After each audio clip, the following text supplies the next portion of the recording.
often starts at a closed training session. Yes, have you ever heard of that in cricket? Not really, but that's their prerogative. Sounds like they're pretty dinkum. Yeah, no doubt. They're a very good team. So we know that it's going to be a tough game tomorrow, and they've got plenty of good players. Even with 3 or 4 guys out in the Australian team and Malinga out, they've still got a very good team. You still get a few guys to cast an eye over training? Did we? Yeah. No, there's plenty of footage from the previous 8 games for us to have had a look at. So there was no need for that. The interest is enormous. It's a sellout tomorrow night. Also, the pressure on the selectors, I suppose, with Mike coming back. Yeah, look, like anything, it's always one of those tough situations where someone's going to miss out. We've been playing well as a team, and unfortunately there'll be one guy that misses out. But to have a player of his, Mike's quality coming back into the team, is obviously a big bonus for us as well. So not only his ability, but his experience in big games, and obviously his effect around the group. So with his enthusiasm and the way he trains. So yeah, from that point of view, it's still a big plus for us. You've probably made your mind up who that is by now, wouldn't you? Oh yeah, look, obviously we've thought long and hard about it, but obviously everyone will find out about that come game time tomorrow night. No Malinga either. He was pretty good out here last time. I guess you guys, how big a loss is he for the Stars? Yeah, look, he was brilliant in those conditions last time. There was a bit of rain around, it was overcast and the ball was swinging, and he bowled brilliantly. So big loss for them, but as I said, they've still got a quality bowling lineup with the rest of the guys in their squad. If you look at the team sheet, it's not quite the team you played earlier in the year. Do you have to speak to the boys at all about possibly taking them lightly compared to how you approached it last time? There's no way we'll be taking them lightly. That's been, the whole way throughout our tournament. We've been under pressure from after that game, having to win, so we haven't taken any opponents lightly at all, and that won't happen tomorrow either. How big is it? Obviously, you're playing for a spot in the Champions League as well, not just a place in the final. Yeah, look, that's not how we viewed that either. I know that everyone says that, but our focus is on winning this game and getting to the final. Obviously, that was high on our agenda at the start of the tournament, and that'll continue to be the same. It's about just trying to win the game tomorrow night. Whatever comes of it, so be it. How have the guys prepared so far? Really good, as we've been preparing the whole tournament. There's been a lot of intensity with our fielding. That's been a big focus right throughout, and we've obviously today we'll probably do more skills work in the nets. So training hasn't changed at all, and we keep doing the same things we've been doing. Can you believe you're in this position after the game against the Stars? Obviously, you're down 2 games at the start and thrashed by the Stars last time. Can you believe you're now hosting a semi-final here at the Furnace? Yeah, look, obviously it's a big turnaround, but I think that's credit to the guys' work ethic and belief. We didn't give up. All we did was focus on our next game in Sydney. We got through that, and then we just built on that. So we've just broken it down game by game, and that's probably got us to this point. If we'd sort of been worrying too much about the fact that we were none from 2, then we would have been probably gone there and then. So it is credit to everyone involved. All the support staff, all the coaches, and everyone have kept us training hard and believing that we could turn it around, and thankfully we've done that. But we're in a semi. It's end of the day, we still haven't achieved what we want to achieve.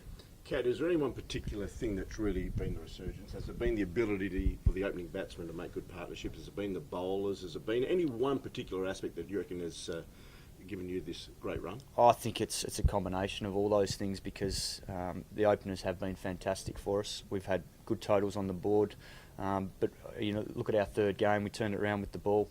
The boys, obviously, Alfonso Thomas coming into the group was a huge plus for us with his experience and skill, and that got us going, got the ball rolling in Sydney, and from there, there's no doubt that our attack has been brilliant. All 5 of the guys have stood up and done different roles at different times, and our fielding's been pretty good. So yeah, I think a combination of both bat, ball, and in the field, we've got ourselves back in contention.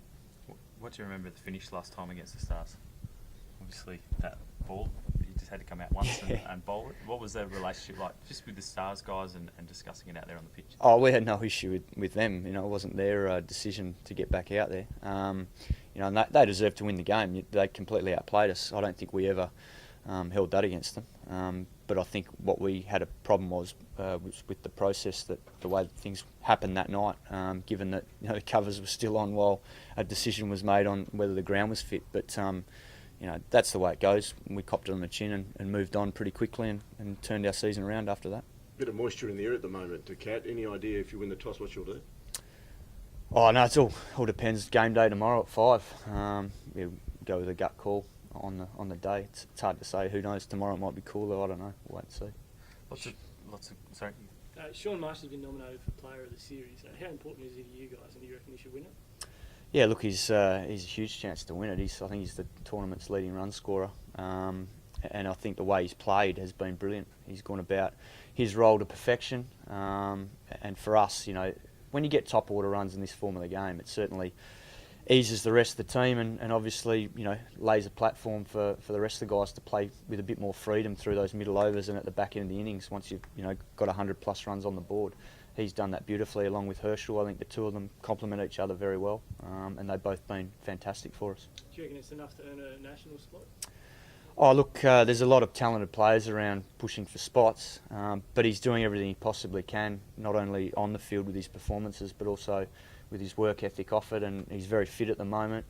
His attitude's been great, and regardless of what happened a few months ago, he's copped it on the chin and hopefully becoming better for it. So, no doubt down the track he'll get looked at because he can't keep getting ignored if he's putting runs on the board in all forms of the game.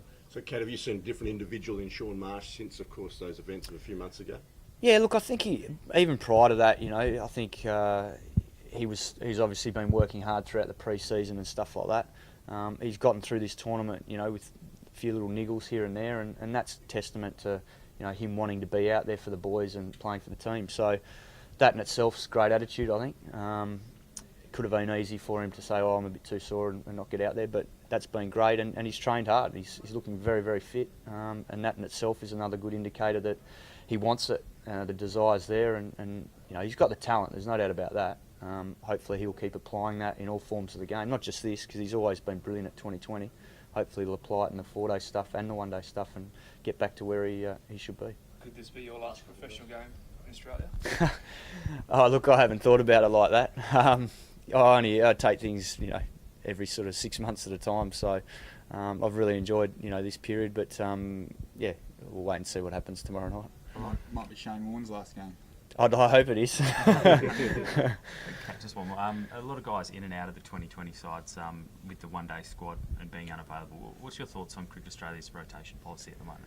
Oh, look, it's a tough call. I'm not in the inner sanctum to know what's going on with all these decisions. And obviously a lot of people are wondering why, there's certain guys being left out at different times, and I guess, I'm not privy to guys' workloads and how they're feeling and all that sort of stuff. But yeah, there's certainly a lot of talk about it, and I can understand, the public probably want to see the best team out there all the time, but, at the end of the day, there's certain guys that are playing all three forms of the game probably are struggling physically at certain times of the season, and the selectors obviously deem them to want to have a break. So yeah, look, it's not for me to comment on.